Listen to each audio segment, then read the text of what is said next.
तूफानी बारिश वाली रात का अंधकार चारों तरफ गहरा चुका था।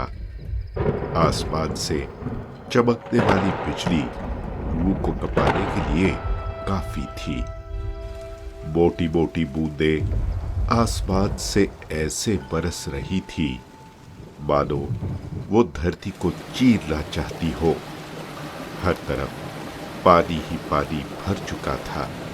वहां के सारे रास्ते लगभग डूब चुके थे। कई रास्तों में पेड़ उखड़कर रास्तों को जाम कर चुके थे और पहाड़ियों से उतरते नाले अब उफनती नदियों का रूप ले चुके थे।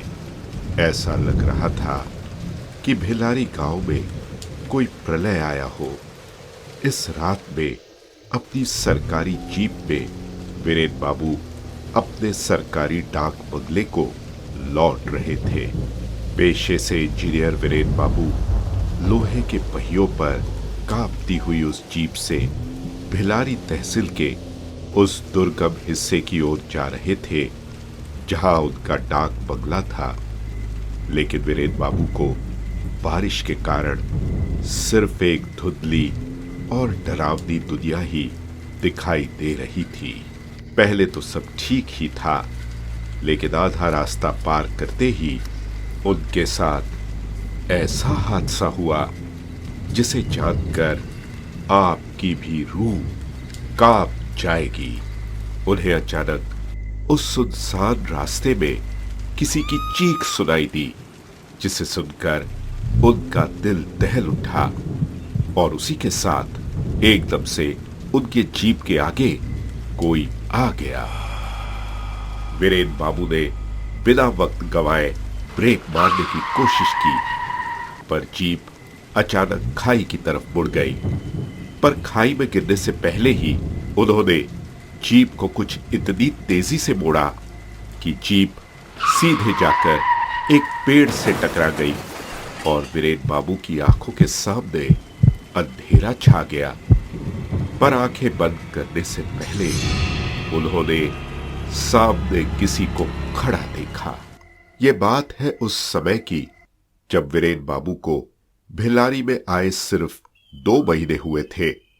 वे पीडब्ल्यूडी में इंजीनियर थे और अकेले ही सरकारी डाक बंगले में रहते थे।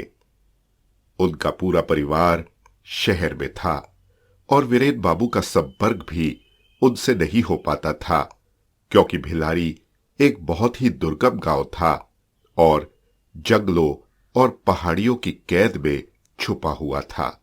चारों ओर ऊंचे पहाड़ों और घने जंगलों ने गांव को ऐसे जकड़ा हुआ था कि यहां आना जाना भी बहुत मुश्किल था। वीरेन बाबू को डाक बंगले से आने जाने के समय एक पहाड़ी रास्ते से गुजरना पड़ता था, जहां बारिश में पानी भर जाया करता था। वो रास्ता जंगल के बीच से जाता था। वहां की सड़कें इस वजह से इतनी खराब और उबड़ खाबड़ हो चुकी थी कि अगर गांव में लोगों को शहर जाना हो तो बहुत दिक्कतों का सामना करना पड़ता था। ऐसे ही एक दिन वीरेन बाबू अपनी सरकारी जीप में पास के ही एक देहात में रास्ते का सर्वे करने गए थे।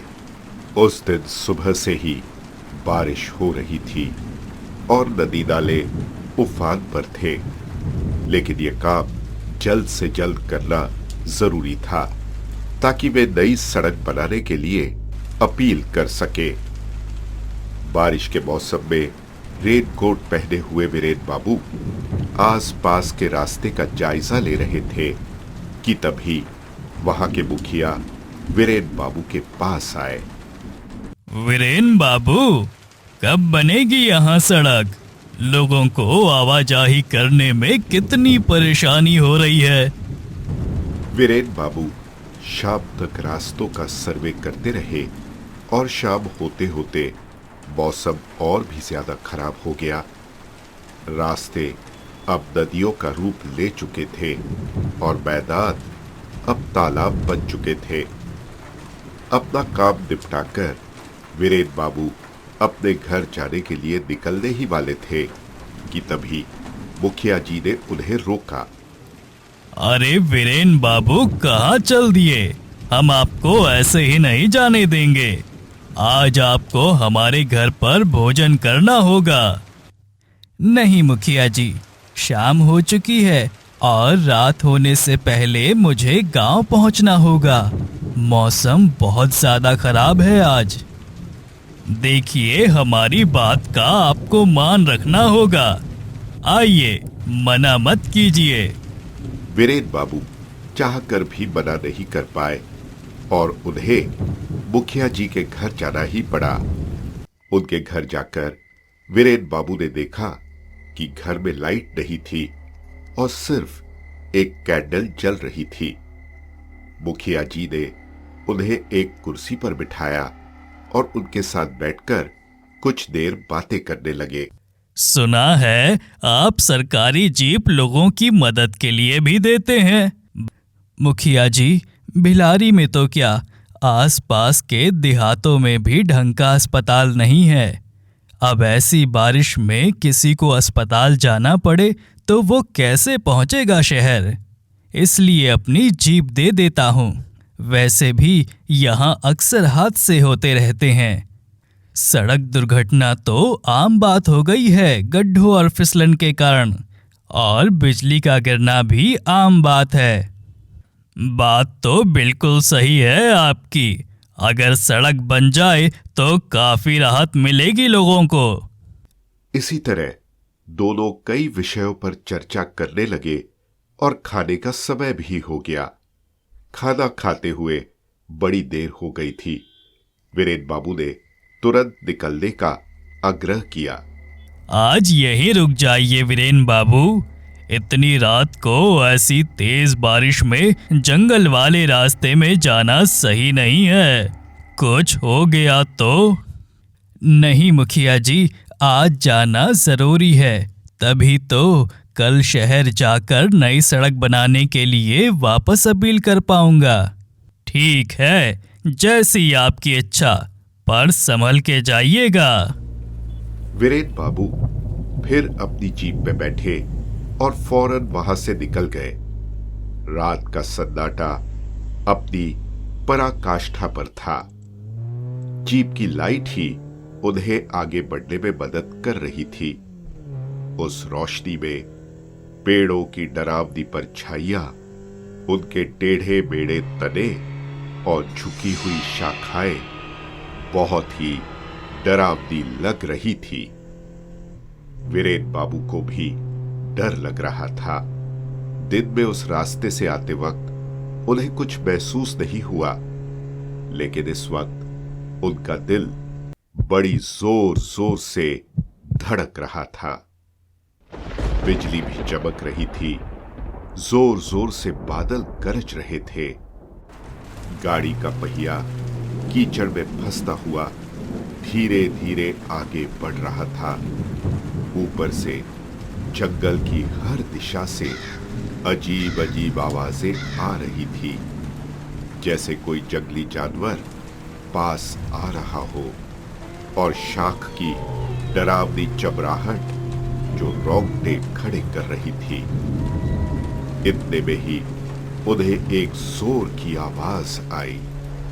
ये आवाज थी पेड़ के गिरने की। हे भगवान, कहीं इसी रास्ते में पेड़ तो नहीं गिर गया? मैं तो बुरी तरह से फंस जाऊंगा।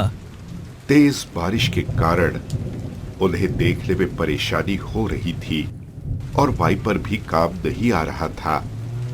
थोड़ा आगे जाने के बाद उन्होंने देखा कि एक पेड़ सच में गिरा था, लेकिन अच्छी बात यह थी कि उससे सड़क जाम नहीं हुई, वो किनारे ही गिरा था।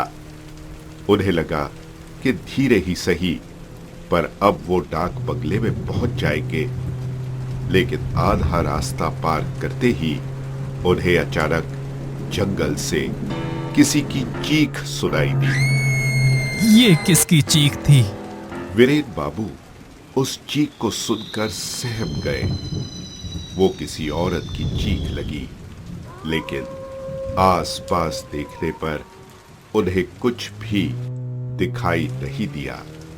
शायद वहम होगा मेरा। वो काफी थके हुए थे, तो उन्हें कहा कि शायद ये उनका वहम होगा।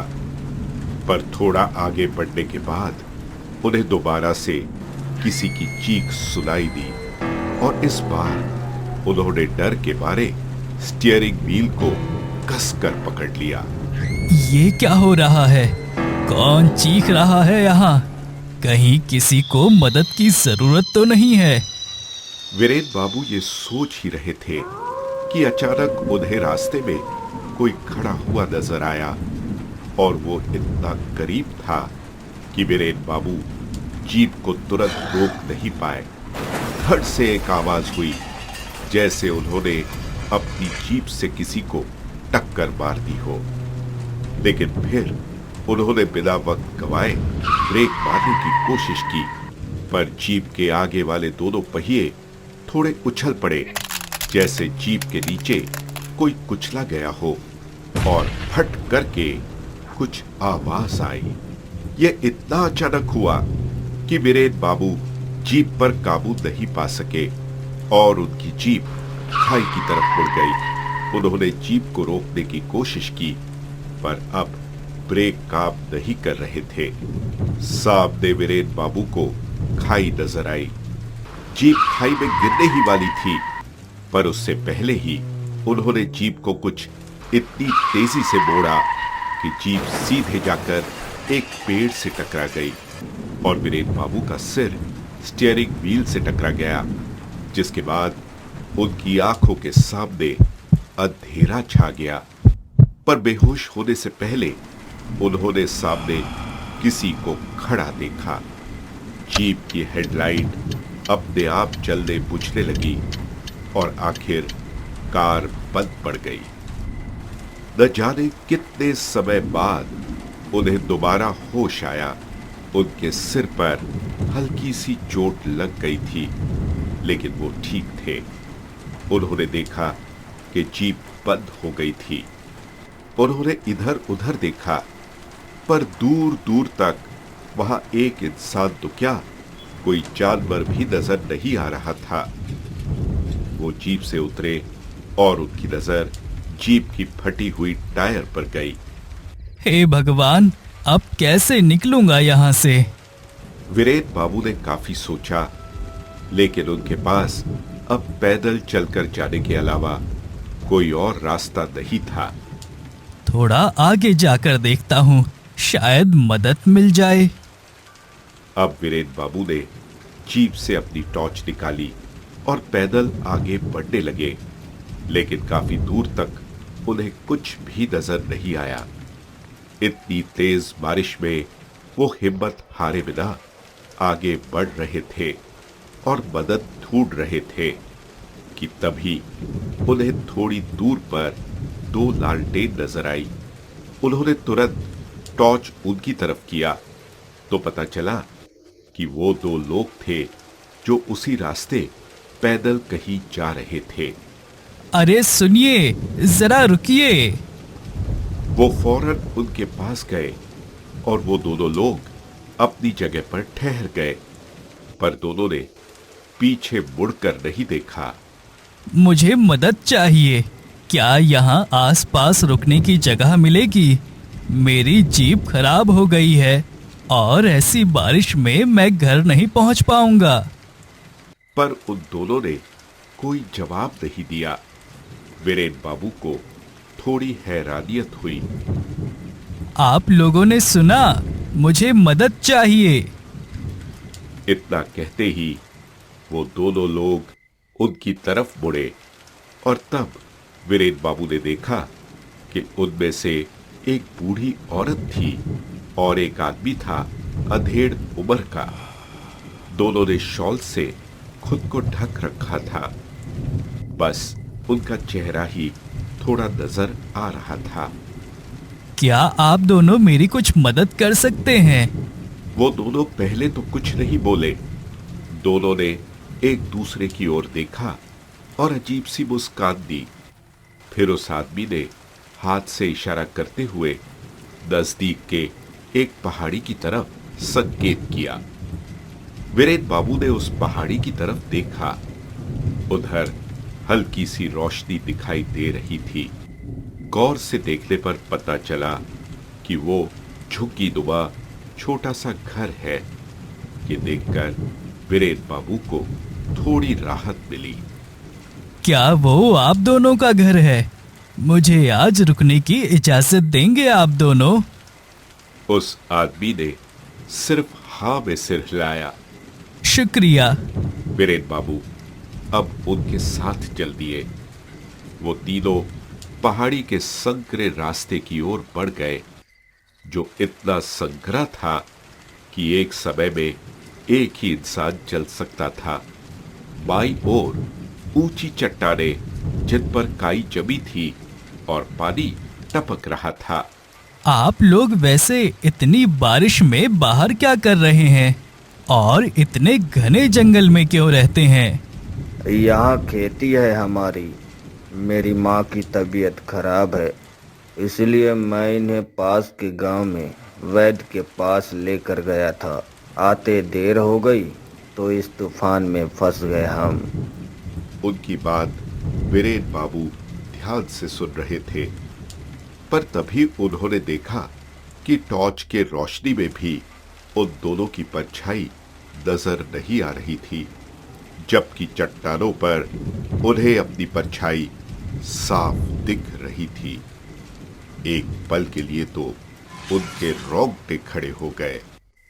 लीजिए, घर आ गए हम। वीरेन बाबू ने देखा कि घने पेड़ों के बीचों बीच वो घर था, जिसकी हालत खस्ता हो गई थी। वो टूटी फूटी थी, सिली हुई लकड़ियों से बनी थी। छत आधी झुक गई थी उसकी। टेढ़ा दरवाजा था जो तेज हवा के कारण अपने आप खुलकर बंद हो रहा था। वो तीनों उस घर के अंदर गए, जहां एक धीमी पीली रोशनी टिमटिमा रही थी। गांव में तो किसी के यहाँ लाइट नहीं है, लेकिन आपके यहाँ बल्ब जल रहा है, ये कैसे? उनकी उस बात का उन दोनों ने जवाब नहीं दिया। उस खस्ता हाल घर के बाहर एक छोटा सा बरामदा था। उस आदमी ने वहां पर चारपाई लगाई और वीरेन बाबू को बैठने को कहा। अरे सुनो, एक मेहमान आया है, जरा पानी लाओ। उस आदमी ने अपनी पत्नी को आवाज दी और तभी अंदर घर से एक औरत लालटेन लेकर बाहर आई, जो लालटेन की रोशनी में अजीब लग रही थी। उसने पल्लू से अपना आधा चेहरा ढका हुआ था और वो आंखें चढ़ाकर वीरेन बाबू को देख रही थी। वीरेन बाबू ने कांपते हुए हाथों से पानी लिया और पी गया, पर उनका ध्यान इस बात पर गया कि उस आदमी की पत्नी की परछाई भी नजर नहीं आ रही थी। ये देखते ही उनके हाथ से पानी का गिलास छूट गया। वीरेन बाबू स्तब्ध रह गए थे। यहीं सो जाइए, कल सुबह चले जाइएगा। ये कहकर वो लोग घर के अंदर चले गए और वीरेन बाबू चारपाई पे परेशान होकर लेट गए। काफी अजीब लोग हैं ये, लेकिन बस आज रात की बात है, सुबह होते ही मैं बिना बताए चला जाऊंगा। उन्होंने अपनी आंखें बंद कर ली। उन्हें नींद आने ही लगी थी कि अचानक उन्हें महसूस हुआ कि उन्हें कोई घूर रहा है। पहले तो उन्होंने नजरअंदाज किया, पर फिर वो झट से बैठ गए। पर उन्होंने देखा वहां पर कोई नहीं था। अपना वहम समझकर उन्होंने दोबारा सोने की कोशिश की, पर फिर से उन्हें वैसा ही महसूस हुआ। अब तो उन्हें ऐसा लगा जैसे कोई उनके सिरहाने पर खड़ा है और उनके काफी करीब है, क्योंकि उन्हें अपने चेहरे पर ठंडी सांसों का भी एहसास हुआ। उन्होंने अपने बालों पर किसी का हाथ महसूस किया। फिर ऐसा लगा जैसे उनके कानों में कोई कुछ खुसफुसा रहा हो। ये सब महसूस करके उन्होंने तुरंत अपनी आंखें खोली और ठीक आंखों के सामने उस बूढ़ी औरत को देखकर वो चीख पड़े। वो हांफते हुए बैठे। क्या हुआ? आप यहाँ ऐसे क्यों खड़ी हैं? वो बूढ़ी औरत उन्हें गुस्से से देख रही थी।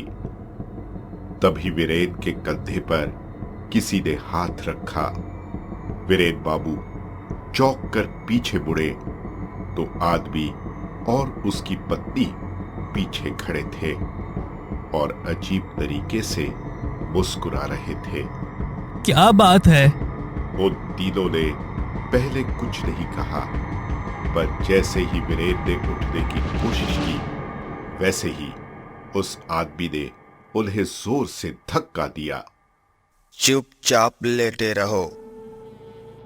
वीरेन की आंखें फटी की फटी रह गई। डर के मारे वो कांपने लगा। उन्होंने अपनी आंखों के सामने उन तीनों को विकराल रूप लेते देखा। उन्होंने देखा कि वो तीनों जमीन पर नहीं खड़े थे, बल्कि हवा में जैसे तैर रहे थे। उनकी आंखों से खून की धारा बहने लगी और तीनों के चेहरे पर दरारें छा गई। बहुत बड़ी गलती कर दी तूने यहाँ आकर। यहाँ जो आता है वो वापस कभी भी नहीं जाता। मैंने क्या किया है? मैं तो यहाँ बस अपनी ड्यूटी करता हूँ। मुझे जाने दो। मेरी क्या गलती है? तेरी ही तरह कई सरकारी आदमियों से दरखास्त की हमने कि यहाँ के रास्तों को सही कर दो, पर किसी ने हमारी बिनती नहीं सुनी। नतीजन कुछ सालों पहले सड़क हादसे में मैं और मेरी मां मर गए और मेरी पत्नी जो पेट से थी उसे भी अपनी जान गंवानी पड़ी। पर उसके बाद भी किसी ने सड़क हादसों पर ध्यान नहीं दिया। इसीलिए PWD ऑफिस में काम करने वाले एक भी आदमी को हम जिंदा नहीं छोड़ते। आज तेरी मौत आई है, आज तू भी मरेगा। पर मैं कोशिश कर रहा हूँ और नई सड़क जरूर बनवाऊंगा। इसके बाद यहाँ एक भी हादसा नहीं होगा। इसकी जिम्मेदारी लेता हूँ मैं। मुझे छोड़ दो। पर उसकी विनती सुने बिना तीनों वीरेन की ओर बढ़ने लगे। वीरेन के पास अब भागने के अलावा कोई चारा नहीं था, इसलिए चारपाई से कूदकर वो फौरन पहाड़ी से नीचे उतरने लगा। बचाओ, मेरी कोई मदद करो, ये लोग मुझे मार देंगे। तभी जोरदार बिजली चमकने लगी। बारिश और तेज हो गई और यहां वीरेन की चीख सुनने वाला कोई नहीं था। वीरेन को बस उन तीनों के हंसने की गूंज सुनाई दी। कोई बचाओ! वो चीखते चिल्लाते वहां से भाग रहे थे कि तभी अपने रास्ते में उन्हें दो पेड़ पर कुछ और प्रेत लटके हुए मिले जो हंस रहे थे। हम भी यहाँ मरे थे और तुम भी यहाँ मरोगे। वीरेन के हाथ पैर जम से गए। वो बस थरथराते हुए उन प्रेतों को देख रहे थे कि तभी एक ऐसी जोरदार बिजली पास के पेड़ पर गिरी और वो पेड़ सीधे वीरेन बाबू के ऊपर गिर पड़ा, जिससे एक नुकीली शाखा सीधे उनके पेट में घुस गई और वीरेन बाबू की दर्दनाक चीख पूरी पहाड़ी में गूंजी। उस रात वो तूफान थमा नहीं बल्कि बढ़ता ही गया और अगले दिन सुबह जब तूफान शांत हुआ तब भिलारी गांव लगभग आधा पानी में डूब गया था। उस दिन दोपहर के वक्त तक नदियों की धार में कमी आई, जिसके बाद वीरेन बाबू के ऑफिस के लोगों ने उनसे संपर्क करने की कोशिश की, पर वीरेन बाबू की लाश को अब उस पहाड़ी के किसी हिस्से में पड़ी हुई थी।